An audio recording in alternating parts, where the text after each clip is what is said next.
buenas tardes, estimados televidentes y radioyentes. Siempre que pasa por La Habana, la Mesa Redonda trata de capturar y traer a conversar con su teleaudiencia a Ignacio Ramonet. Periodista, escritor, autor de 2 libros fundamentales ya para conocer los liderazgos políticos de América Latina, 100 horas con Fidel y Chávez, mi primera vida. Son 2 libros además que conoce el auditorio cubano y por eso creo que es sencillo presentarles que resulta para nosotros indispensable también cuando llega Ignacio Ramonet a La Habana conversar con él sobre todo por todo lo que ha estado aconteciendo en las últimas horas, sobre todo en Europa, pero también en América Latina y sobre las cuales él siempre tiene algún punto importante que aportar. Fundador del movimiento altermundista que fundó el Foro Social de Porto Alegre, director general de Le Monde Diplomatique en español, es una voz indispensable, decía, para interpretar estos acontecimientos. Entonces, Ramonet, bienvenido. Gracias, Darlene, por invitarme. Para mí es siempre un placer conversar contigo, estar en esta mesa redonda que tanta influencia tiene porque se ve en muchas partes. Bueno, pues quiero que nuestra conversación gire en torno a algunas cosas que todavía pueden no estar claras para muchos. ¿Qué pasó en España? ¿Habrá o no habrá gobierno? ¿Hacia dónde apuntan las tendencias? Porque creo que nada puede decirse definitivo todavía. ¿Qué verano tendremos en el mundo? Eso ya podremos verlo al final. Y algo sobre el Brexit, sobre lo que has visto en Venezuela, que sí, ha pasado a ser casi tu segunda casa, tu segunda familia. Todos esos asuntos, conversarlos hoy, y también la propuesta que acaban de hacer ustedes de un premio Nobel para Julian Assange. Muy bien. Te propongo ver primero un pequeño material en torno a las elecciones en España y enseguida estamos de vuelta. El candidato del PP asegura que no hay motivo para modificar la propuesta que planteó en febrero. 5 grandes pactos para la economía y el empleo, la reforma fiscal y la financiación autonómica, las políticas sociales, la educación y la regeneración institucional, que incluiría medidas contra la corrupción y cambios en la ley electoral.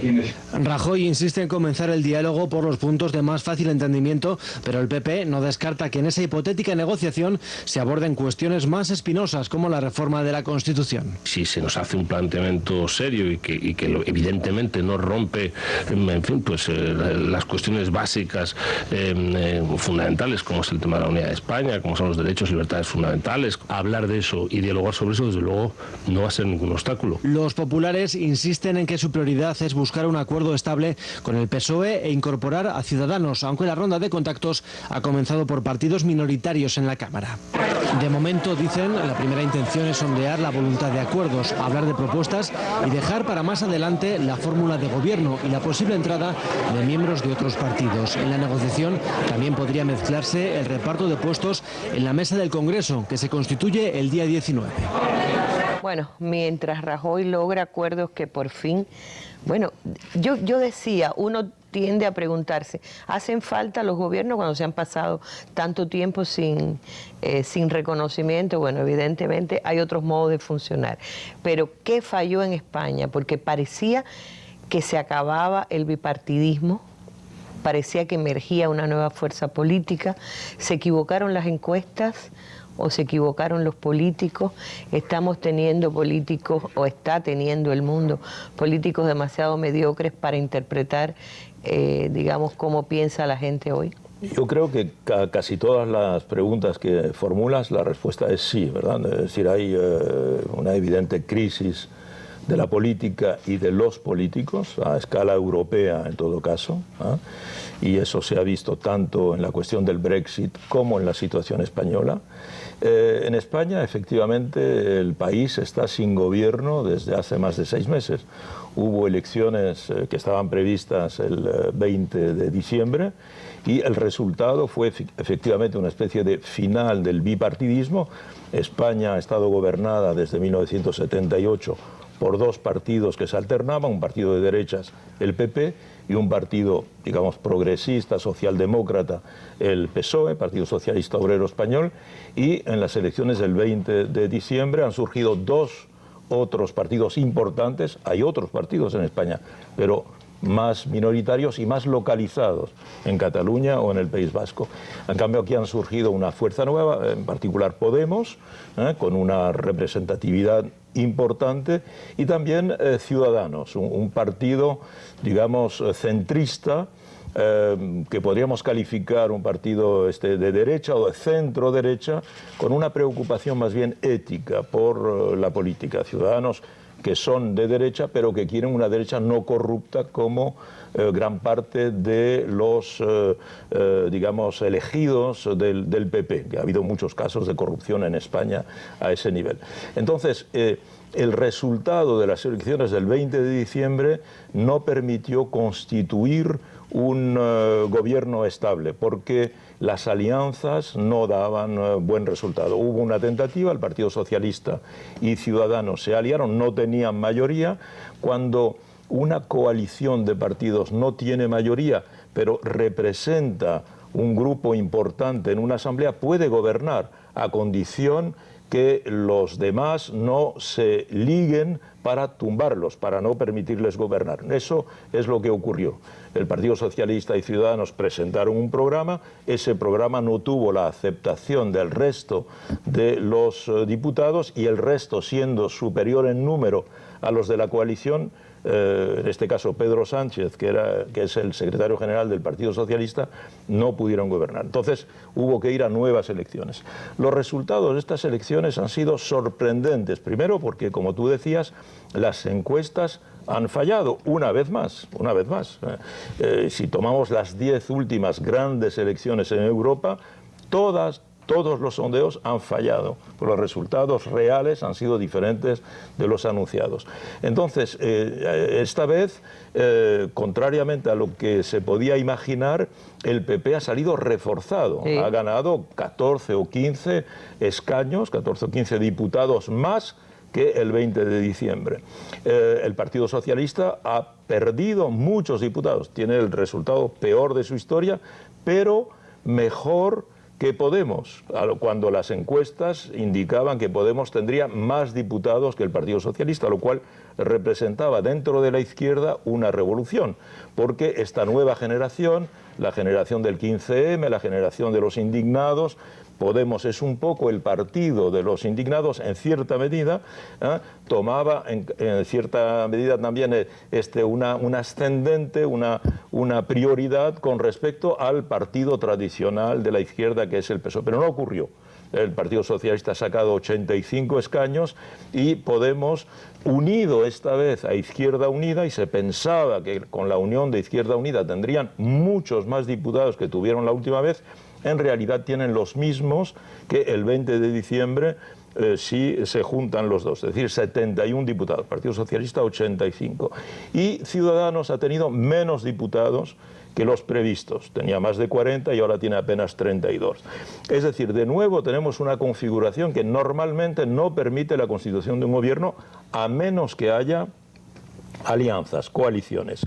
Bien, el resultado indica claramente que el electorado entre el 20 de diciembre y esta vez se ha ido a la derecha, o sea que hay una mayoría de derechas. Claro, si Podemos y el Partido Socialista más Ciudadanos de centro derecha se uniesen, constituirían una mayoría, pero Ciudadanos no quiere unirse a Podemos por razones, digamos, fundamentales ligadas a la Constitución, ligadas a una consulta de la ciudadanía en Cataluña o una consulta de la ciudadanía del País Vasco, que la Constitución no permite, que Podemos promueve, porque piensa que hay que cambiar la Constitución, porque en esas regiones, en esas autonomías, en todo caso, que constituyen naciones, hay un deseo, en todo caso, de pronunciarse. Bien, entonces esto crea una incompatibilidad. ¿Hacia qué podemos avanzar? Actualmente lo que se puede imaginar es una prolongación del gobierno de derechas, porque las derechas han ganado. Es decir, si el partido de Rajoy, del actual primer ministro, el PP, que tiene 14 o 15 diputados más, se alía a Ciudadanos, no alcanza una mayoría. La mayoría en España es de 176 escaños. Juntos alcanzan 167, le faltaría una decena, que podrían encontrarlos con algunos derivados, pero en fin, sería difícil. Pero podrían gobernar si el Partido Socialista se abstiene y los deja gobernar. Por el momento eso no está ganado, estamos en plenas negociaciones y claro, yo creo que también, porque la pregunta que podríamos plantearnos es ¿por qué en una situación donde ha habido tanta corrupción en el PP, por qué los ciudadanos han votado más al PP que el 20 de diciembre y mucho menos a los demás partidos? Primera constatación, los ciudadanos han votado muy poco. Es la primera vez, Arlene, en la historia de la democracia española que apenas 51% de los electores se han desplazado a las urnas, 49% no han ido. Es decir, la mitad de los electores no se han desplazado. Es un rechazo de la política, de esta política en todo caso. Y de estos políticos. Y Podemos, que era un poco la esperanza, ha perdido 1 millón de electores. Es decir, que Podemos está ahora en una fase de reflexión, como ¿qué ha ocurrido? ¿Por qué la unión con Izquierda Unida, que es un partido más minoritario, el mismo una coalición, por qué no ha funcionado? ¿Qué hemos hecho para que en vez de tener más electores hayamos tenido menos electores, verdad? Claro, ha habido una campaña feroz, despiadada contra Podemos. Atacándole sobre todos los aspectos, sobre la idea de que iban a transformar a España, que llegaban especies que era Venezuela. Lo que antes se decía los comunistas con un cuchillo entre los dientes, ¿verdad? Que en realidad era lo mismo que Venezuela. Y la campaña que se ha hecho contra Venezuela en España tiene como objetivo no tanto de ilustrar lo que puede ocurrir o no en Venezuela, sino en decir si Podemos gobierna va a ser así, ¿verdad? Exacto. Va a haber tal o cual problema que hay en Venezuela. Entonces, efectivamente, esa campaña ha tenido efecto, hay que decir que ha tenido efecto, porque ya lo he dicho, 1 millón de personas no han votado. Entonces, por otra parte, también estas elecciones se han producido prácticamente unos días después del Brexit. Exacto. El Brexit Algunos analistas dicen que pesa el hecho de que el PP significaría el conservar el Estado español, mientras que Podemos tenía las señales de promover algún tipo de separación. Claro, exacto. El PP representa un poco el centralismo, pero sobre todo el Brexit, hay que ver que en Europa, hablaremos de ello luego, el Brexit representa un verdadero terremoto para Europa. Es como, si quieres, algunos lo han comparado con la caída del muro de Berlín o con los atentados del 11 de septiembre. Es otro mundo. Surge otro mundo, que además ignoramos hacia dónde vamos, claro. Porque ¿cómo va a ser la Unión Europea sin el Reino Unido, que es el segundo país en términos de potencia económica?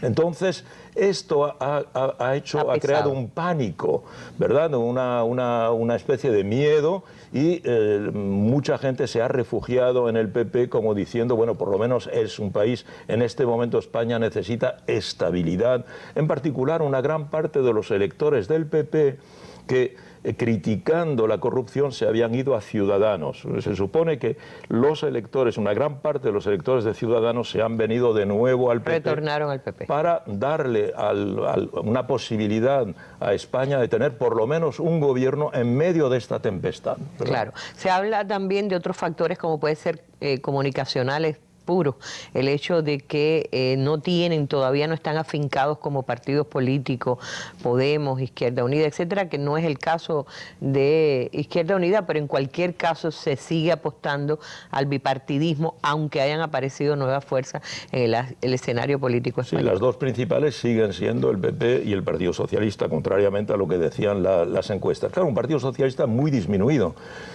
Como decía yo antes, son los peores resultados de su historia. Claro. Ha perdido la mayoría en la región donde ellos han sido históricamente y donde gobiernan, ¿verdad? Y donde históricamente han sido muy fuertes, que es Andalucía. El PP ha tenido mayoría de votos. Entonces, el PSOE también está atravesando un problema de identidad, de programa, de liderazgo. Hay una puesta en causa del líder actual, Pedro Sánchez.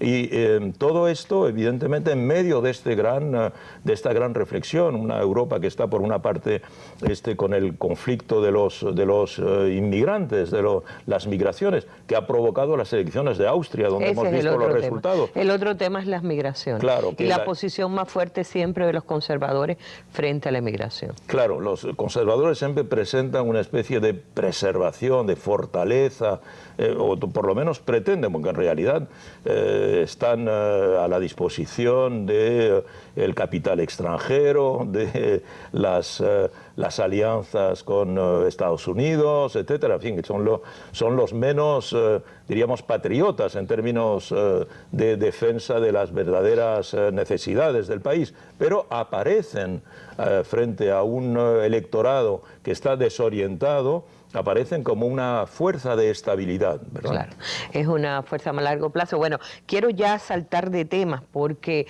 decía el Brexit amerita un análisis aparte. Como tú decías, viene siendo como un tsunami, como una amenaza a la fortaleza europea y eso sin dudas tiene su peso, pero no dejaría de comentar en relación con España cuánto puede significar hacia la propia situación de España este fenómeno político que sigue sin esclarecerse, cómo va a funcionar el gobierno hacia lo inmediato. No es posible hoy predecir lo que puede ocurrir en 2 meses, es decir, si va a haber alianza suficiente para hacer gobierno. No, en este momento en el que estamos, ningún partido tiene mayoría y hay que constituir una coalición. Para constituir una coalición hay que negociar.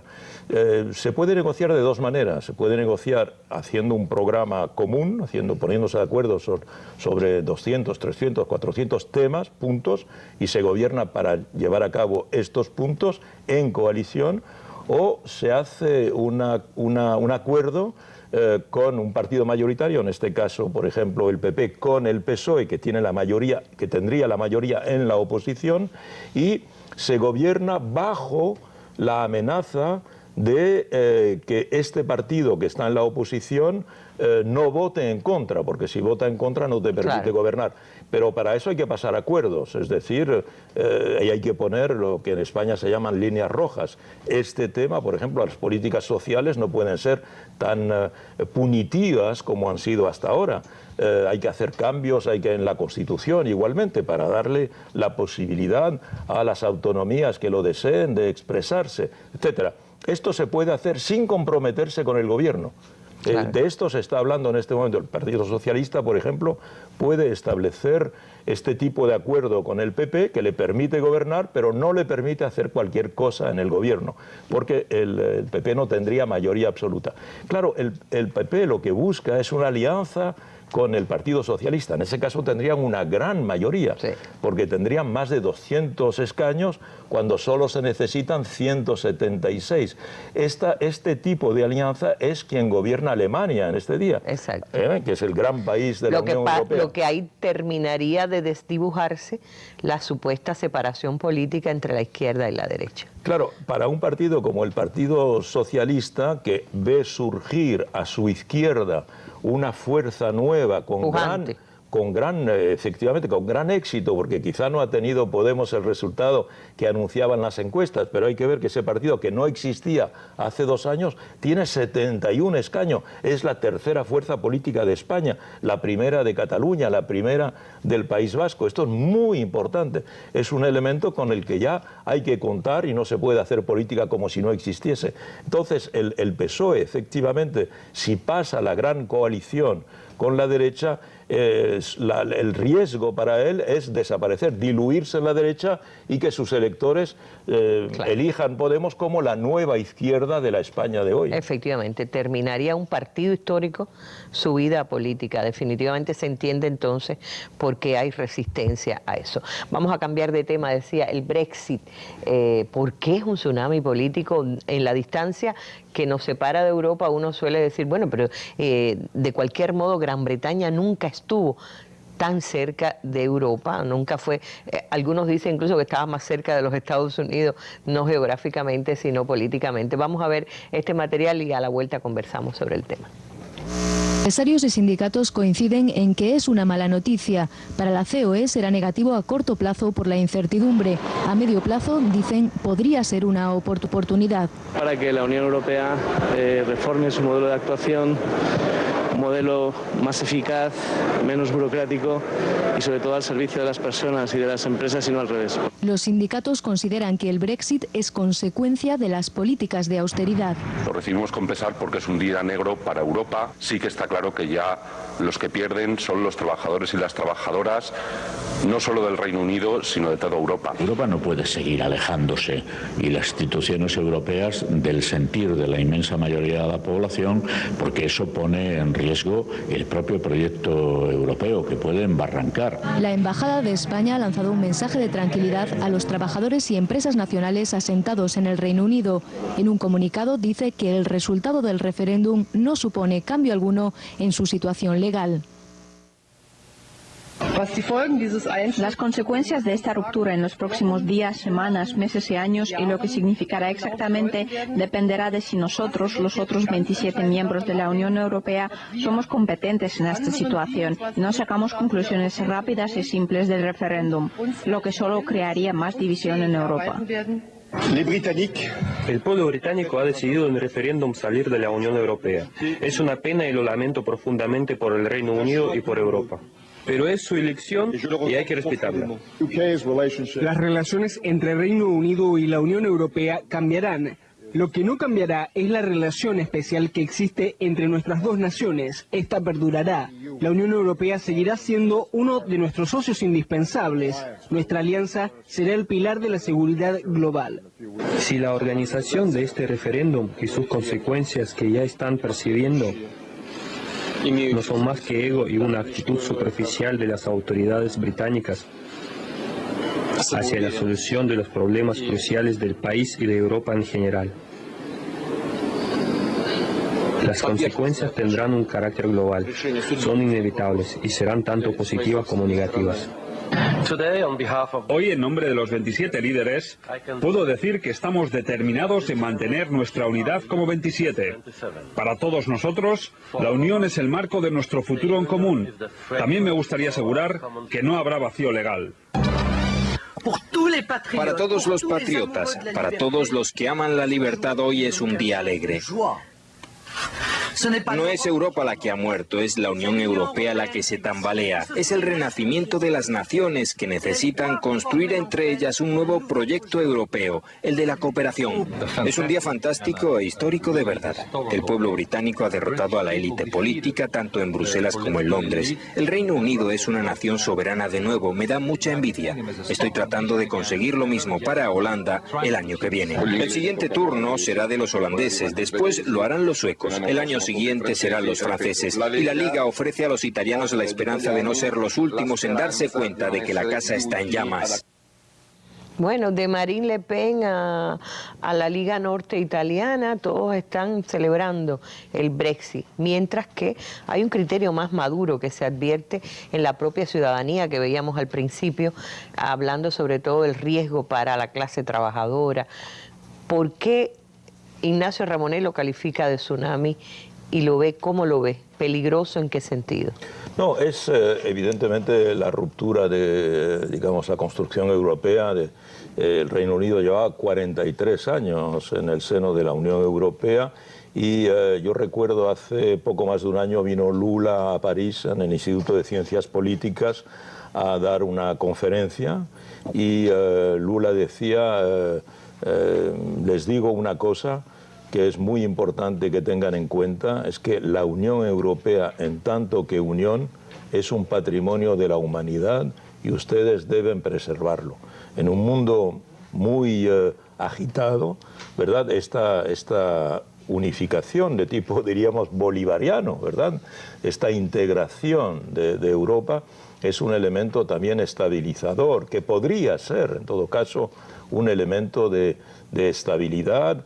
No olvidemos que la Unión Europea es el conjunto a escala internacional donde más avanzadas están las leyes sociales, donde más derechos tienen los ciudadanos, donde por otra parte es una garantía de paz.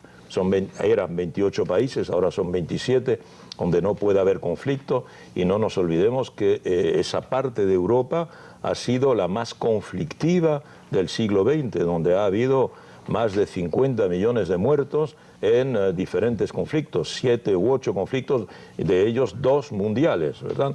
Entonces, evidentemente, no podemos ser observadores de la vida internacional y pensar que esto se puede romper sin que haya consecuencias para todo el mundo. Lo estamos viendo, las monedas de países muy alejados, de China a Brasil, pasando por México, han padecido un choque brutal, han perdido valor, y por consiguiente conviene analizar qué es lo que ha pasado, ¿verdad? Entonces, ¿qué podríamos decir del Brexit? ¿Por qué se produce el Brexit? Primero, se produce por la actitud irresponsable del primer ministro británico, Cameron, que haya anunciado su dimisión en octubre y evidentemente de su salida de la vida política por haber jugado con fuego.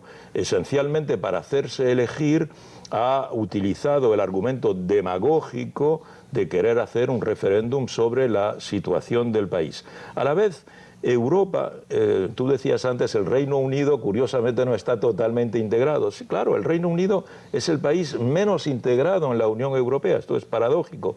¿Por qué? Porque, por ejemplo, no está en la moneda única, no está en el euro. Sigue con su libra. Sigue con su libra esterlina. Tampoco está en, digamos, el acuerdo de seguridad de la Unión Europea, que se llama el acuerdo de Schengen, la Europa de Schengen, ¿verdad? No. Tú cuando entras... Sus fronteras están definitivamente separadas. Es diferente. Cuando uno llega a un país, ¿verdad? Si entra en una ciudad, pasa la frontera en esa ciudad con sus papeles y luego va a otras ciudades sin tener necesidad de pasaporte. Si yo llego a La Habana, cuando voy a Santiago necesito de nuevo pasar una aduana. Claro. Bueno, si tú llegas a Madrid, por ejemplo, y luego ya no necesitas pasaporte para ir a París o para ir a Roma, estás dentro de un mismo país. En cambio, el espacio Schengen. Si llegas a Londres, tienes de nuevo que enseñar tu pasaporte si quieres venir a París. Entonces, ellos están fuera de la moneda y fuera del espacio de seguridad. Pero además, en realidad, la influencia del Reino Unido, segunda fuerza económica después de Alemania de la Unión Europea, ha sido el de transformar la filosofía de la Unión Europea. La influencia del Reino Unido ha sido nefasta desde mi punto de vista, porque nunca han querido una construcción europea, una construcción social al servicio de los ciudadanos, sino únicamente un mercado, esencialmente un mercado. Vendemos productos, tenemos 500 millones de consumidores y eso es lo que nos interesa, que funcione el mercado. Lo demás no nos interesa, esto es de los gobiernos locales. Con esa filosofía, la Unión Europea poco a poco se ha burocratizado. Esta burocracia es una burocracia que ha impuesto su lógica de mercado sobre los ciudadanos y hemos llegado a esta situación en la que la Unión Europea, con la influencia de Alemania en el mismo espíritu, se ha transformado en el castigador de los pueblos, haciendo una economía que yo llamo una economía sádica, que ha puesto a sufrir a los griegos, sufrir a los portugueses, sufrir a los irlandeses y sufrir a los españoles. El surgimiento de Podemos, en cierta medida, del que hablábamos antes, también viene de las personas que han sido marginalizadas por las políticas de austeridad de la Unión Europea.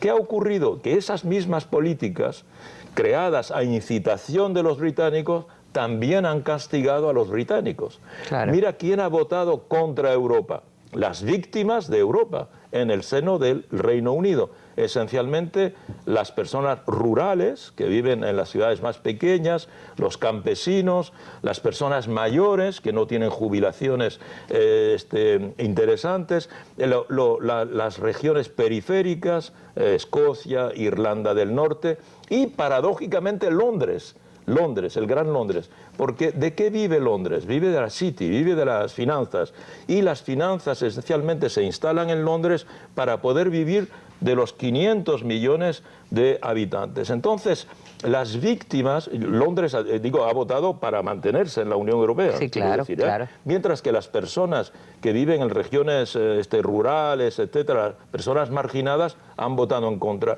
y han sido mayoría. Es decir, que efectivamente se han encontrado con el efecto boomerang de su política, porque aquellos que no han querido estas políticas han acabado por ser mayoría, ¿verdad? ¿Y cómo explicar el voto a favor de mantenerse de Escocia y de yo decía Irlanda? De Escocia, no, Escocia e Irlanda han votado por mantenerse porque Escocia primero... Uno esperaba que ahí hubiera lo contrario. No, porque mira, Escocia es quien tiene el petróleo del Reino Unido. Escocia es una región muy rica, ¿eh? Y entonces Escocia, que tiene un conflicto con, ya hizo un referéndum de autodeterminación, ¿eh? Escocia ahora ve la oportunidad de mantenerse en Europa, donde están sus principales clientes, y poder separarse del Reino Unido. Y probablemente ya la presidenta de la región autónoma de Escocia ha dicho que haría de nuevo un referéndum. Irlanda del Norte igual, pero no quiere quedarse dentro de un país que va a ser de nuevo una isla, se va a quedar aislado.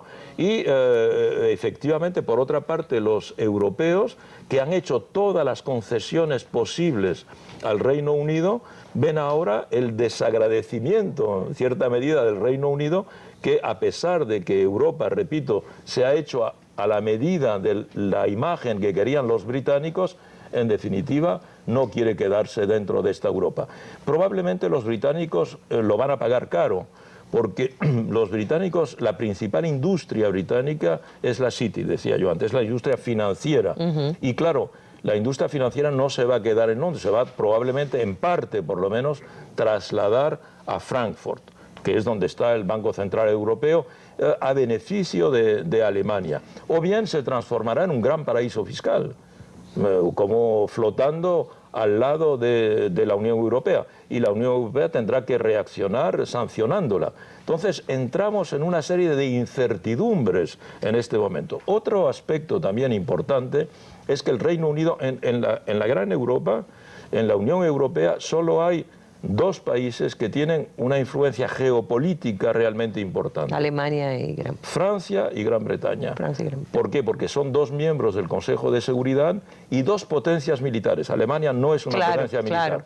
Y sobre todo el Reino Unido tiene la mejor fuerza militar de la Unión Europea, que de repente se ve desposeída no solo de la segunda fuerza económica, sino de la otra fuerza militar. Solo Francia y el Reino Unido tienen lo que podríamos llamar verdaderamente fuerzas armadas de combate, digamos, que son capaces de intervenir en un teatro de operaciones alejado de su territorio, como lo hemos visto en muchos lugares últimamente, en particular el Reino Unido, mediante esta relación especial de la que hablaba Obama, en todo lo que ha sido la guerra de Irak, la guerra de Afganistán, la intervención contra Libia, etcétera, como lo ha hecho Francia también.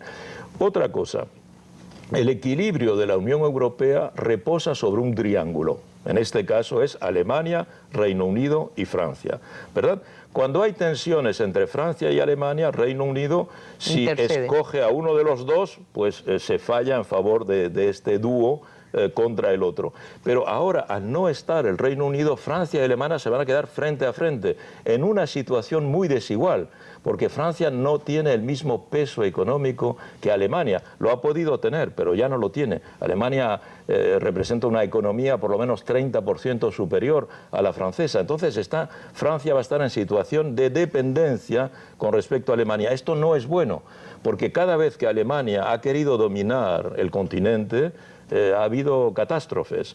Entonces, por otra parte también, las fuerzas populistas que están subiendo en Europa, populistas de derechas, como lo hemos visto en este tema, que están subiendo en Europa, estas fuerzas también son centrífugas, en nombre de un nacionalismo contra las políticas inmigratorias en particular.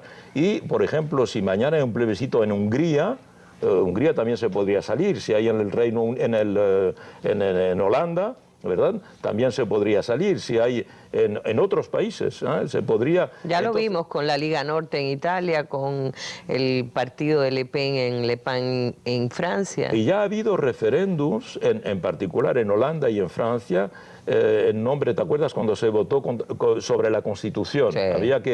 Cuando había el proyecto de Constitución Europea. Bien, Francia votó en contra, y Holanda también votó en contra, y Dinamarca también votó en contra, y se volvieron a hacer, no se aceptó el resultado, claro. Se volvieron a hacer disimulando, ya no era la Constitución, pero era el Tratado de Lisboa, que es más o menos lo mismo, ¿verdad? Y en vez de hacer un referéndum se hizo votar únicamente a las asambleas, a los congresos, ¿verdad? Porque de esa manera no se consultaba al pueblo. Entonces vemos que la ciudadanía empieza a no tener ninguna razón de estar en Europa, porque Europa, como he dicho antes, Europa es demasiado punitiva, demasiado castigadora, ¿verdad? Es en nombre de Europa ahora que se le rebajan los sueldos a la gente, es en nombre de Europa que hay tanto paro, es en nombre de Europa que se expulsa a las personas de sus casas. Entonces, la gente ya no le ve a Europa un atractivo, ¿verdad? Y al contrario, con las dificultades empieza a ser el chivo expiatorio. Un gobierno hoy cuando no puede explicarle a la ciudadanía por qué ha adoptado estas medidas económicas tan duras, dice es que nos lo exige Europa, ¿verdad? Entonces también ese pretexto hace que poco a poco Europa, que era muy popular en muchos países, ahora está dejando de serlo. Y podemos asistir a un desmantelamiento que históricamente sería, digo yo, trágico, porque evidentemente vamos hacia un mundo en el que la unión y la integración es garantía de progreso y de paz, claro. Evidentemente. Bueno, y es terrible seguramente también porque uno advierte, y yo vuelvo a la primera pregunta, ¿qué clase de político puede ser un David Cameron capaz de hacer algo que además sorprendió? Yo creo que ni siquiera ellos calcularon eso. En una sociedad vigilada, como tú has denunciado tantas veces, no era posible prever que iba a haber ese resultado. Bueno, al final yo creo que su renuncia también significa que está como, no sé si arrepentido, pero cuando menos asustado, ¿no? Sí, sobre todo que luego de haber prometido este referéndum hizo campaña para que se quedara, pero en realidad ya había un error. Y por otra parte hemos visto que el que lideró la campaña para salirse, Boris Johnson, ex alcalde de Londres, nos anunciaban los medios hace unos días que no quería ser primer ministro, porque claro, va a tener ahora que pilotear la salida del Reino Unido, que significa un empobrecimiento generalizado y un desmantelamiento en parte, en todo caso, de la City, que es, lo hemos dicho, la principal industria del país. Bueno, los próximos 2 años son seguramente de mucha incertidumbre. Cambiamos de tema, cruzamos el mar. Decía Ramonet que en cierto grado la idea bolivariana, aquella de la unidad que es Europa, porque yo recuerdo a Rafael Correa defender que la unidad latinoamericana tenía que mirarse en el espejo de Europa. Ya Europa no es espejo, evidentemente, ni siquiera para ella misma, ¿no? Sí. Pero vamos a cruzar al otro lado del mar, venimos para acá, para América Latina, y para una sociedad que yo decía en cierto grado somos todos parte de ella. Estoy hablando del caso de Venezuela, que es como tu segunda patria o tu tercera patria, vamos a decir, tienes varias. Con Cuba, en todo caso, sí, mi tercera Cuba, patria. Exactamente. Bueno, pues Venezuela, vamos a ir porque hay un conflicto político que sin duda está muy mediatizado por una guerra mediática que yo creo que solamente Cuba ha conocido algo parecido a eso. Vamos a ver este material, sin embargo, que nos habla de una militancia política decidida a dar la batalla para no entregarle a las fuerzas de la derecha el poder como tanto pretende hacerlo de las maneras más sucias posibles. Son partidos aliados al chavismo.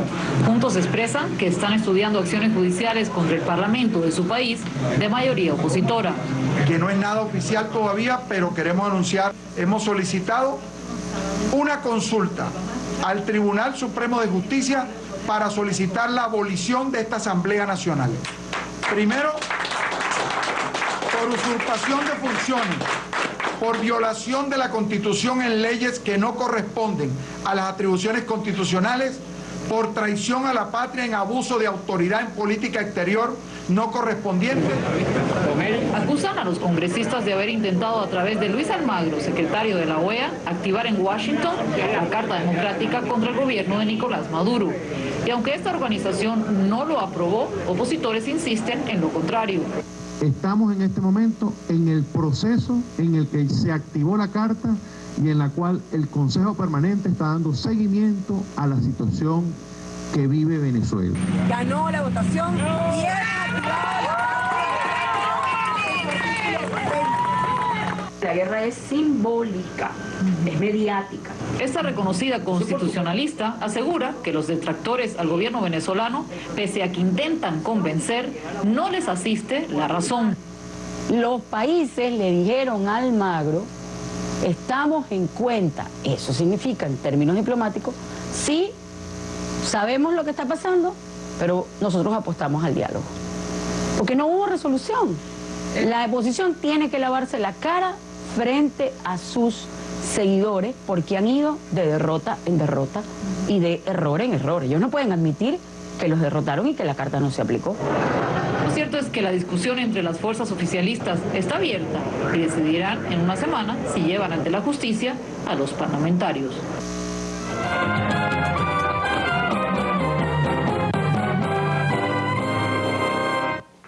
Una batalla durísima, ¿no? Porque uno se pregunta si Venezuela, que ha conocido políticos de la talla de Hugo Chávez, tiene sobre sí la amenaza de políticos tan vergonzantes, ¿no? O que avergüenzan al resto de la región para ir a pedir intervención literalmente para sus países. ¿Qué está pasando realmente en Venezuela, Ramonet, que sigue tan de cerca, que pasa tan frecuentemente por Caracas?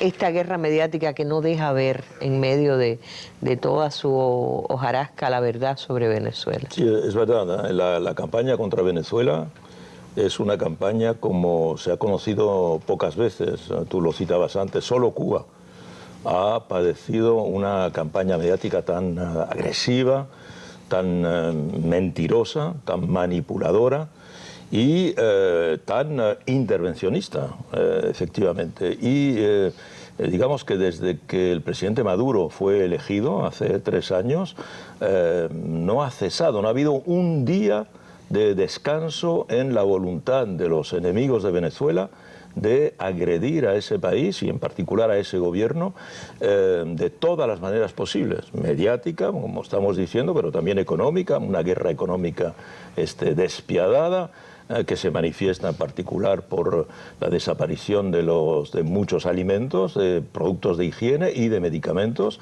que crea una situación de angustia en la ciudadanía, muchas intervenciones también de tipo ligadas a la inseguridad, comandos paramilitares, tentativas de atentados, incitación a golpes de Estado en algunas unidades de las Fuerzas Armadas. Yo quisiera aquí rendirle homenaje al presidente Maduro, que ha enfrentado esto primero con una serenidad y una capacidad de reacción que merece la admiración internacional, cuando en realidad las campañas mediáticas son tan hostiles contra su persona. Por otra parte, quiero decirte que efectivamente en el momento en que hablamos, la situación en Venezuela ya no se parece a lo que dicen los medios, no se parecía antes, pero mucho menos. Ha habido un momento bien difícil que yo podría situar como una especie de pequeño periodo especial en enero, febrero, marzo pasado, sobre todo porque se acumulaban toda una serie de digamos, de fuerzas hostiles. Por una parte, había habido la victoria electoral de la oposición en las elecciones a la Asamblea, el 6 de diciembre. Recuerdas que a partir del 6 de enero, creo, empezaba la Asamblea a funcionar, se reunía por primera vez.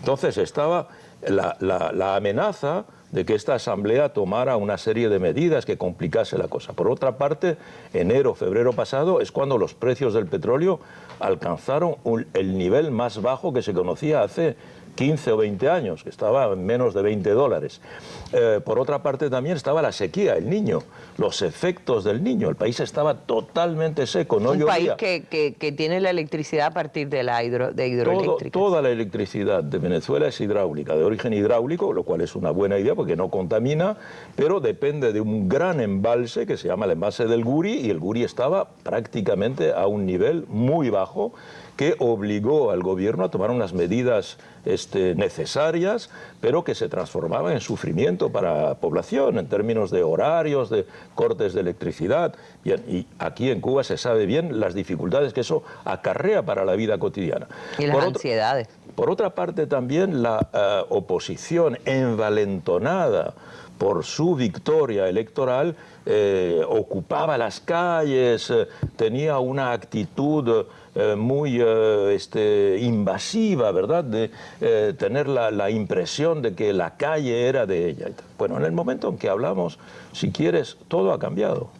El presidente que ha retomado, recuerdas que el presidente dijo, vamos a hacer dos cambios fundamentales, que son fundamentales, cambiar el modelo rentista por un modelo de economía productiva, con una serie de motores que definió trabajando sin cesar, y por otra parte también esta idea de que hay que hacer una revolución en la revolución y volver a movilizar. En cierta medida había habido una burocratización de, digamos, de la animación revolucionaria o política del electorado chavista, que no se había desplazado, porque la izquierda, la derecha no ganó porque tuvo más votos, tuvo apenas 400.000 votos, pero sobre todo porque los electores chavistas, 2 millones, no fueron a votar.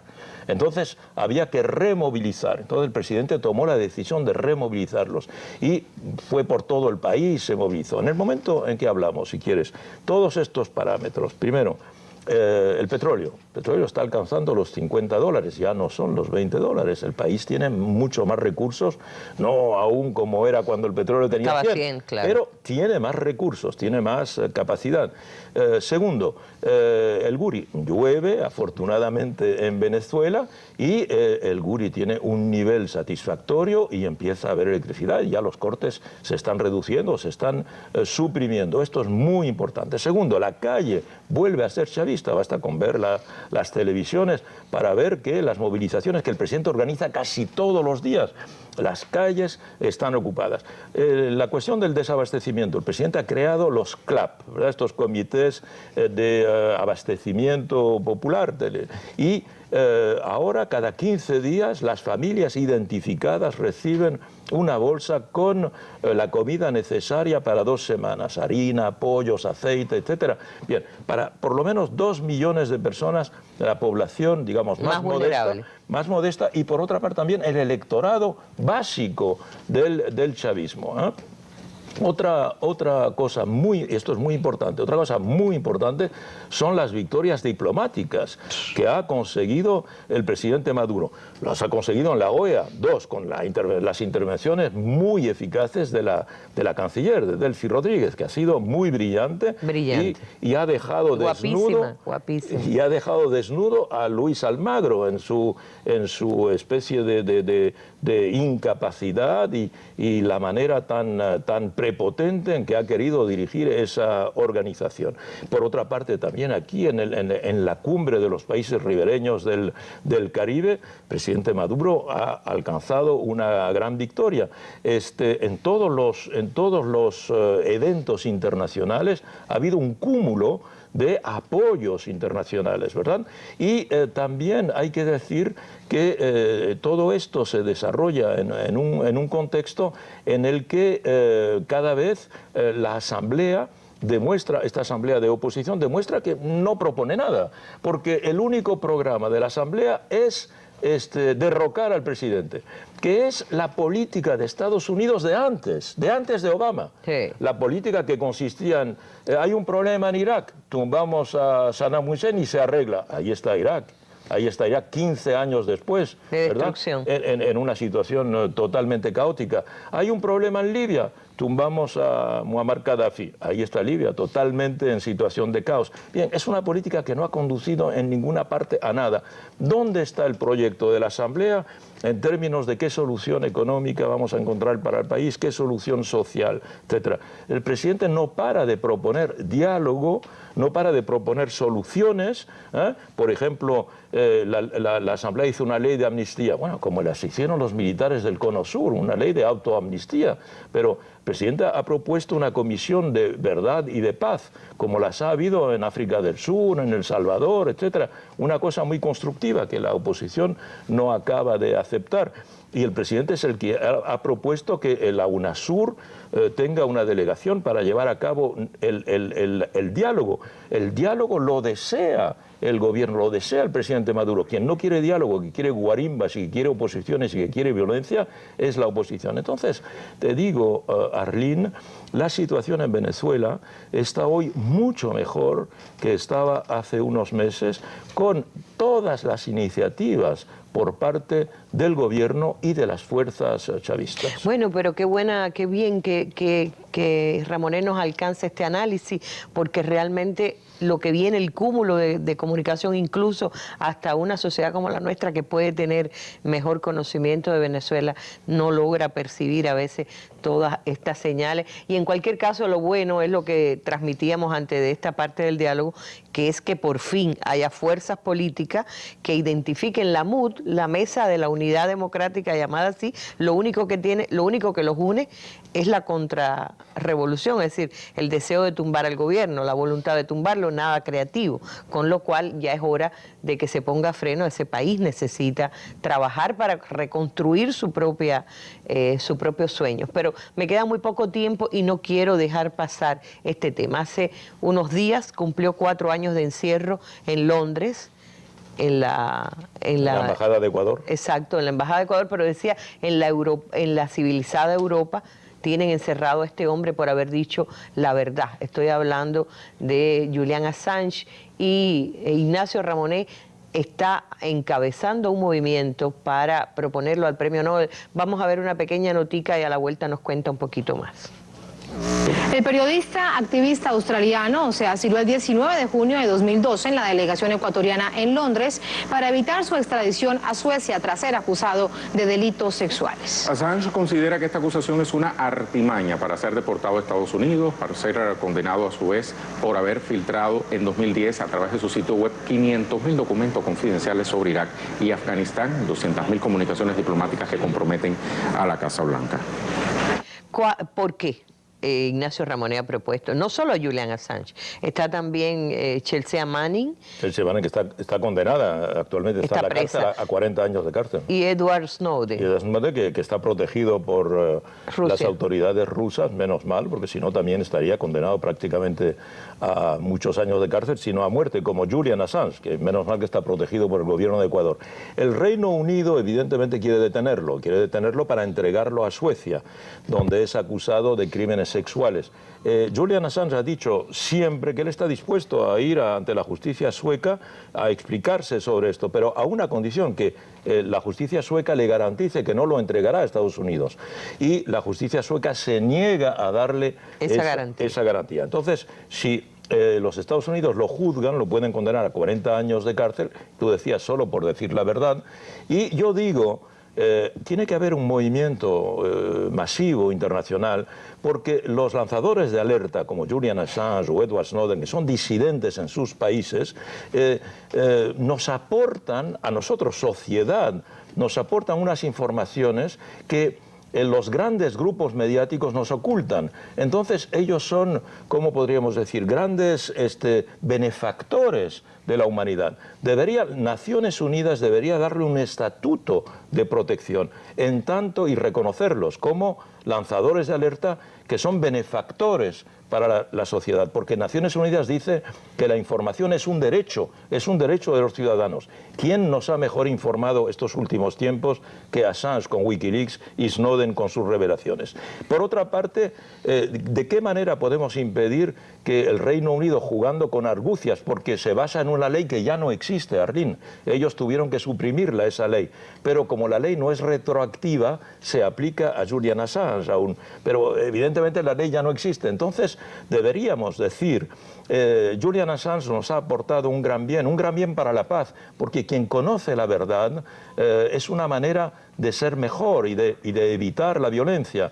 Entonces deberíamos de lanzar un movimiento apoyándonos en los premios Nobel que conocemos, ¿verdad? Premios Nobel de economías como Stiglitz o Krugman, premios Nobel como Pérez Esquivel, Rigoberta Menchú, crear un grupo de premios Nobel en torno a los cuales se reunirían muchas personalidades respetadas del mundo entero, para crear un movimiento y pedirle al Parlamento noruego, quien propone los premios Nobel, que considere la candidatura de Julian Assange.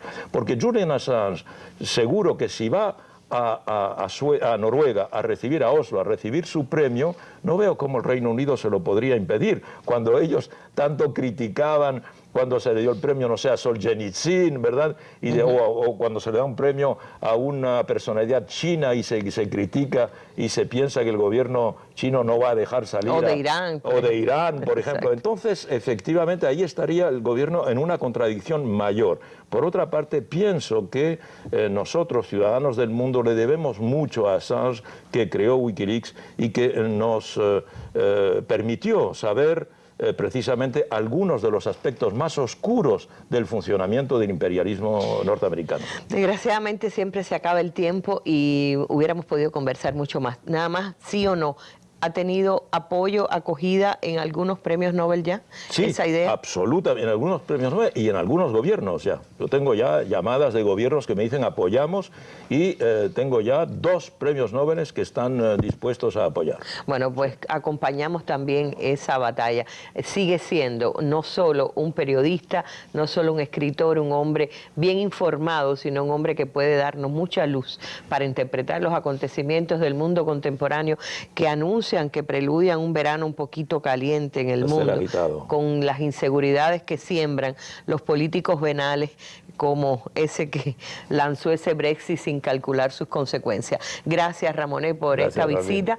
Y bueno, nos queda decirle solamente que el libro más reciente de Ramonet estará en la Feria del Libro próxima, que es sobre la sociedad vigilada. El imperio de la vigilancia. El imperio de la vigilancia. Así que ya saben, ha venido a ponerse de acuerdo para las editoriales cubanas y podrá estarlo presentando en nuestra próxima Feria del Libro. A ustedes gracias por su atención y hasta un nuevo encuentro en la Mesa Redonda. Muy buenas tardes.